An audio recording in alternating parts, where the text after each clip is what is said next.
कर रहा था, आज वो विधानसभा के भीतर माफी मांग रहा है। आज उसने माफी मांगी है और कहा है कि मैं अपने आदिवासी भाइयों से माफी मांगता हूं, खेद जताता हूं कि अगर उन्हें बुरा लगा हो तो मंत्री जी हम बता देते हैं कि माफी से काम नहीं चलेगा, इस्तीफा चाहिए, इस्तीफा चाहिए। और जब तक आप इस्तीफा नहीं देते हैं और आप जिस पार्टी से बिलोंग करते हैं, जिस पार्टी ने आपको मंत्री पद दिया हुआ है, जब तक वो आपसे आपकी सदस्यता नहीं ले लेती है, तब तक हमारी लड़ाई जारी है साथियों।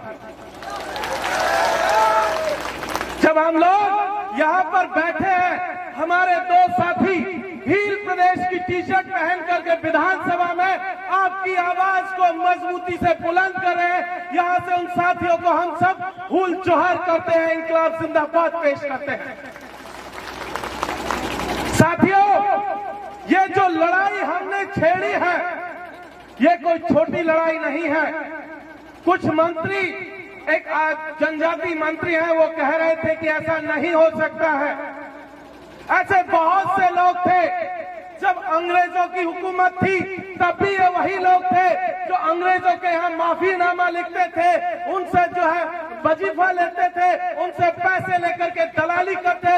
तब इन्होंने कहा था कि अंग्रेजों से आजादी नहीं मिल सकती है, लेकिन हमारे लोगों ने बताया कि अंग्रेजों से आजादी मिल सकती है और उसी तरीके से भील प्रदेश भी मिलकर के रहेगा। ये बात यहां से इसलिए कहना जरूरी है कि मांग कोई आज की और कल की नहीं है।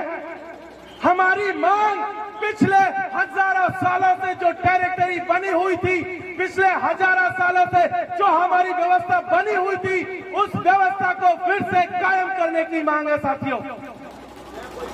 हम लोग सिर्फ भील प्रदेश में रुकने वाले नहीं हैं। अभी गोंडवाना बाकी है, अभी दंडकारण्य बाकी है, और पूरे देश में जहां जहां आदिवासी इलाके हैं, उन आदिवासी राज्यों को फिर से बनाने की पूरी लड़ाई बाकी है। ये तो अभी शुरुआत है। अभी तो ये कारवां शुरू हुआ है। अभी कुछ दिन पहले हम छत्तीसगढ़ गए थे, कुछ दिन पहले आंध्र प्रदेश गए थे, झारखंड गए थे, मध्य प्रदेश और पूरे देश के अलग अलग हिस्सों में जा रहे हैं। जिस तरीके का प्यार हमें यहाँ मिल रहा है, सेम उसी तरीके का प्यार और सम्मान हमें उस इलाके के लोग भी दे रहे हैं। इसलिए ये लड़ाई को हमें मजबूती से लड़े जाने की जरूरत है।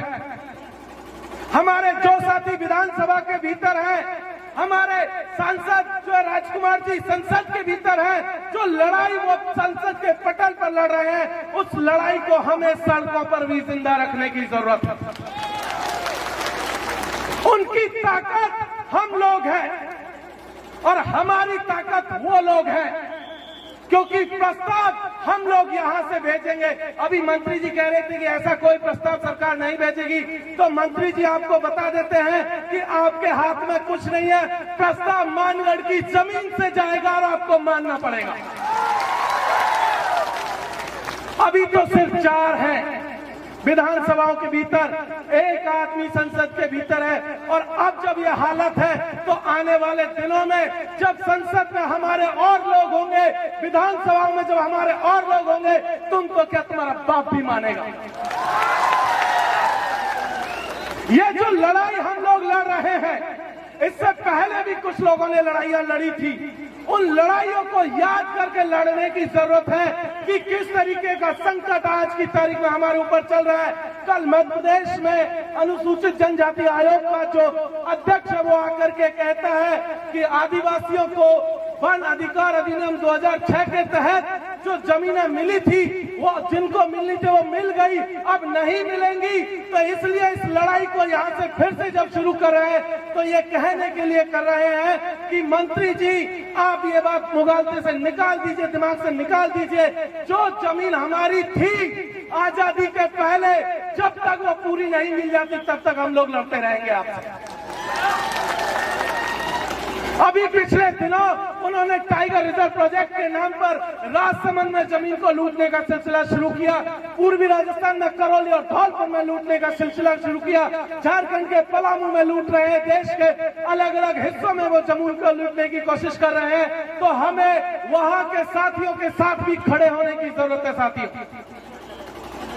इसके साथ साथ कुछ और काले कानून संसद में पिछले दिनों पास किए गए थे, चाहे वन संरक्षण अधिनियम कानून हो, चाहे वन्य जीव संरक्षण अधिनियम कानून हो, ये तमाम काले कानून जिनको सरकार हमारी जमीनों को छीनने के लिए लेकर के आ रही है, उन सब के लिए भी हमें सचेत रहने की जरूरत है। जहां कहीं भी आदिवासियों की जमीन को छीनने का कोई भी षड्यंत्र होता है, वहां आपको मजबूती से उठ खड़े होने की जरूरत है साथियों। क्योंकि अगर हमने इस लड़ाई को अभी नहीं शुरू किया, देश के अलग अलग हिस्सों में जब तक हमारी जमीनें ये इसी तरीके से लूटते रहेंगे। इसीलिए एक गीत बल्ली सिंह चीमा ने लिखा था जब उत्तराखंड राज्य को बनाने की लड़ाई चल रही थी। आज से लगभग 25 साल पहले जो उत्तराखंड बन रहा था, तब भी इसी तरीके की बातें चल रही थी कि उत्तराखंड नहीं बन पाएगा, झारखंड नहीं बन पाएगा। आपको याद होगा झारखंड के लिए हमारे पुरखों ने कितनी कुर्बानियां दी है। ये देश जब आजाद हुआ था और आजादी के 6 महीने भी पूरे नहीं हुए थे, तब खरसावा के भीतर, झारखंड के भीतर वहां के जो है हजारों आदिवासियों को पुलिस ने गोलियों से भून दिया था।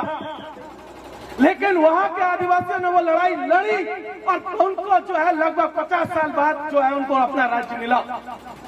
इसी तरीके से उत्तराखंड के लोगों ने लड़ाई लड़ी और वो लड़ाई लड़ी तो उन्हें राज्य मिला। तो एक गीत कह करके मैं अपनी बात को खत्म करूंगा। वो गीत बल्ली सिंह चीमा ने कुछ इस तरीके से कहा था कि ले मशाले चल पड़े हैं लोग मेरे गांव के, ले मशाले चल पड़े हैं लोग मेरे गांव के, अब अंधेरा जीत लेंगे लोग मेरे गांव के। पूछती है झोपड़ी और पूछते हैं खेत की, खेत भी कब तक लुटते रहेंगे लोग मेरे गांव के।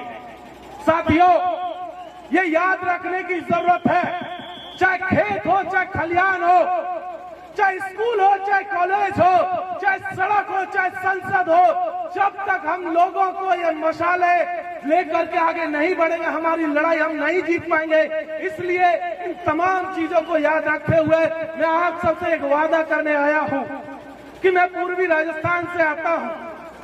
पूर्वी राजस्थान के लोग आपको टकटकी लगा करके देख रहे हैं कि भील प्रदेश का कारवा जब मानगढ़ से जयपुर जाएगा, भील प्रदेश का कारवा जब मानगढ़ से दिल्ली जाएगा, तो वो लोग भी आपके साथ में आएंगे।